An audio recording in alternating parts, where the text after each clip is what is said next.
By now, you've probably found out that the throwing spear is good, but how good is it? I compared every throwing weapon and documented the results. Stick around to find out which one best suits you. I tested dozens of interactions with environmental objects, monsters, bosses, and other hunters. By the end of this video, you'll understand which throwing tools is best in each situation. We'll start with an overview of how the throwing weapons work mechanically. Then we'll move on to environmental, AI, and finally PvP uses. First off, let's talk about how each one functions, with similarities and their differences. They all function basically the same. You can use them as melee weapons with strong and light attacks, or throw them to deal damage at a distance. The spear comes with one use, the axe with 2, and knives with 6 by default. If you have frontiersmen, that changes to 2, 3, and 7 respectively. After throwing, you can reclaim them by picking them off the ground or pulling them from your target. Here's a good spot to mention a control setting you need to confirm. By default, you'll have to pick up each throwing tool individually one by one, but if you find the setting Auto Interact and enable it, you can just hold the button to automatically reclaim any of your throwables that you look at. This makes it so much easier to pull them from monsters, players, or find them on the ground. If you're trying to pick up one of your throwing tools though, you need to be careful if you're bleeding or burning. Holding the pickup button is going to extinguish the flames or stop the bleeding. It's not going to pick up the throwing item. In these cases, you must tap the pickup button to grab the tool. If you pull a throwing weapon from something, it'll deal an additional 35 to 55 damage depending on where you hit them and pull it from. If you hit a hunter, that hunter is going to start to bleed. If they end the bleeding, the throwing weapon's going to fall to the ground. So you want to make sure to get in there and pull out to get that extra damage before they can stop the bleed. You can also pick up other players' throwing tools if you both have the same kind. I find that this happens if me and a teammate both happen to take the same kind of weapon. So just be mindful to not accidentally steal their axes. Now, where the weapons differ from each other. The hitbox varies between each weapon. The knife has quick slashes, the axe travels in a slower, longer arc, and the spear is a quick, precise strike. On a single bar of stamina, the spear and the axe both allow for 3 light attacks or 2 heavy. Well, with the knife, you can make 11 light attacks or 4 heavy. Even though they all spend the stamina to throw, you can always throw them even when you have no stamina. Keep this in mind, it's especially handy if you're carving through a group of grunts or hellhounds. When doing your melee attack, your character lets out a grunt, of course, unless you have silent killer. But when you throw one of these weapons, your character is not going to make that grunt. This means that when trying to keep stealthy, it's better to throw than melee. Also, hitting a monster in the head prevents them from letting out a death grunt. For maximizing stealth, make sure you're aiming for the heads. Comparing their speed and range, the spear travels the farthest and fastest, followed by the knife, and last is the axe. Its throwing arc drops pretty fast. Here's a quick comparison at about 15 meters.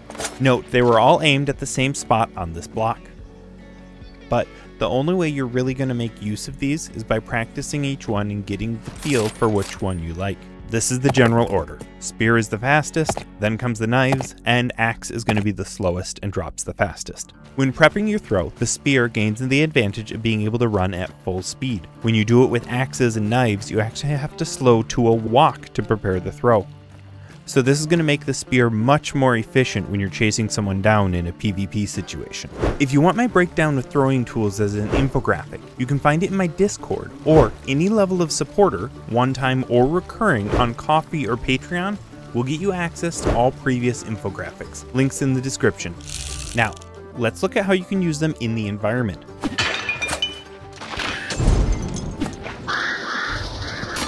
Throwing weapons are incredibly versatile. If you're only using them for AI and PvP, you're selling them short. With the exception of doors, we'll get to that in a minute, they all have the same interactions with world objects. If you've seen my decoy video, you can use them for pretty much all the same interactions as regular decoys. Of the 3 throwing tools, you'll likely use knives in this way more than the others. These tactics are of course very situational, but when they come up, you may be glad that you were aware of them. For lanterns, you can bust them up to spread fire, block off movement, take out kennels, burn bodies, or ignite oil spills in barrels.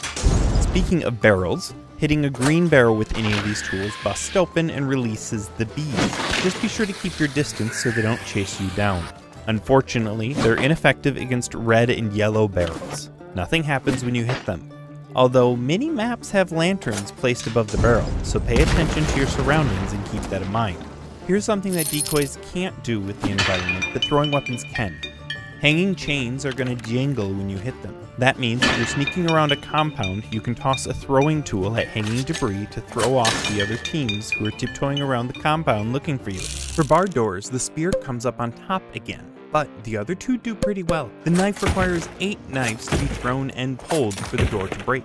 Since you have 6 in a set typically, it's possible to unload 4 knives from a distance, then run up, pull them out, and repeat. The second time you do that, the door will cave in. For axes, the best way I found is 4 heavy attacks and 2 throws along with their pulls.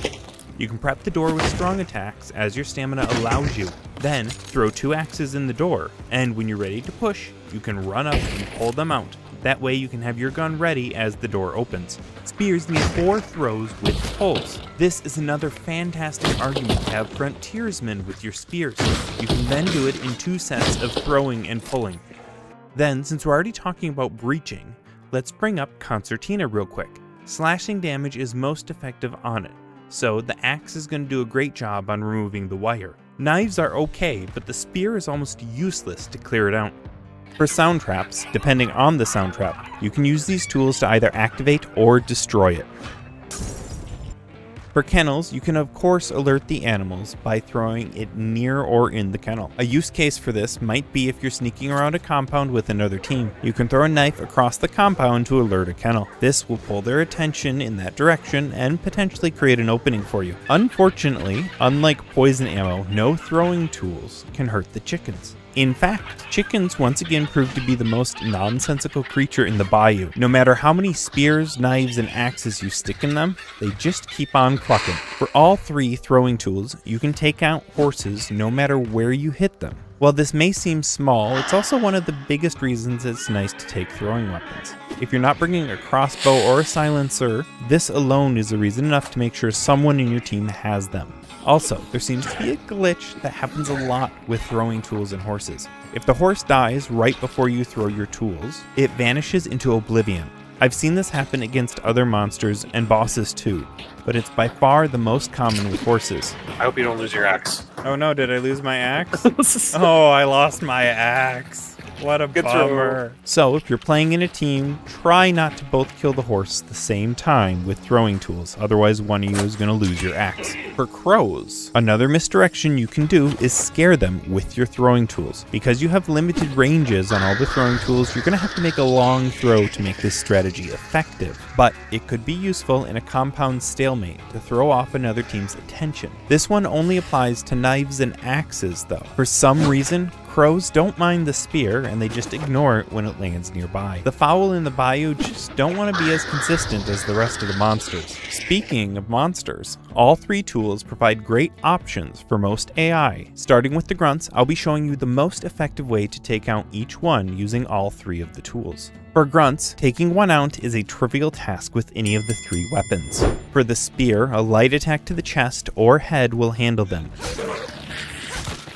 If you prefer to throw instead, a hit anywhere is going to end them, even to their legs. The axe needs a light attack to the head, a heavy attack to the bottom, or a throw that lands in either of the locations. Even if you miss the throw and hit the arm, that's good too, because the pull damage finishes them off for you. Then the knives. One of my biggest frustration about knives is that you cannot one-hit grunts with just a melee attack. You must throw the knife at them in the upper chest or head in order to one-shot them. Even if you heavy attack them to the head, they're going to be left standing. The fast throw speed does let you carve through a group of grunts quickly though, but it's much easier to mess up than the other 2.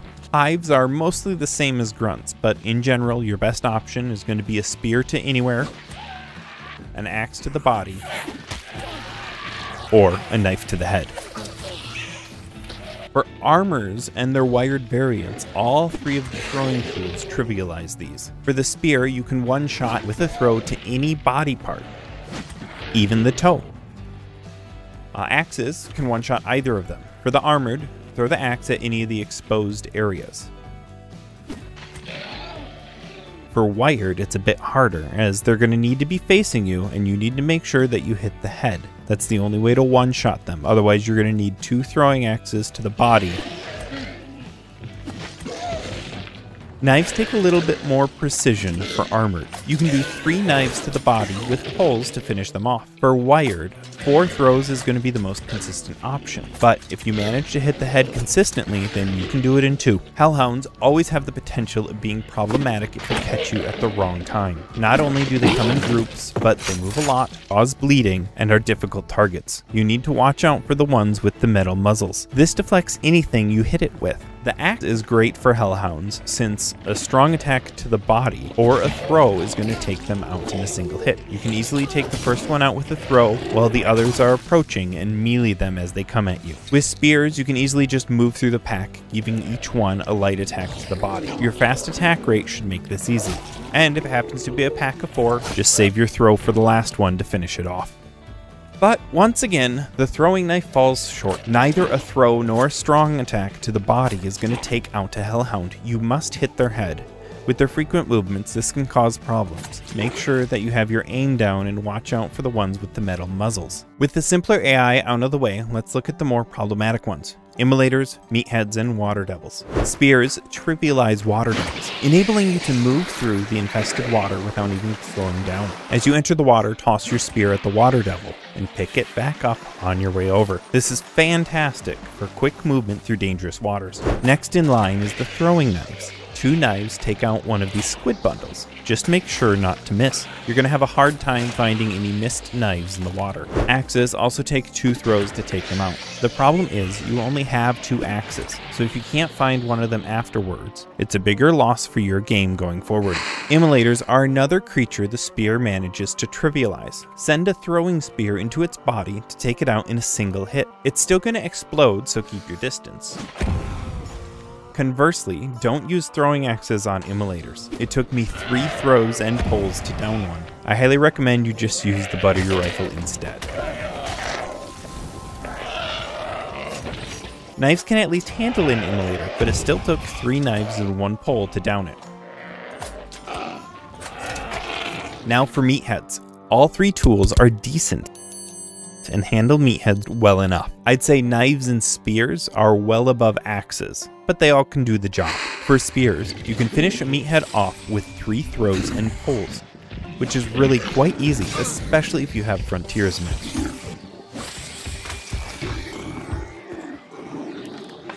Knives do it in 7 throws and pulls, but keep in mind that the top half of the Meathead's body takes more damage. So if you're not landing your shots there, it may take an extra knife or 2 to finish them off. And also, it just so happens that Frontiersman gives you 7 throwing knives. So this is a decent argument to bring that if you're taking knives. Axes also require 7 throws and pulls. While it's doable, it's going to take longer than either of the other tools since you have to do it 2 at a time. So you can decide if taking that extra time with axes is worth it for you or not. For bosses, in general, throwing knives and axes are not great options for taking them down. Whichever tool you're using though, you're going to want to throw and pull.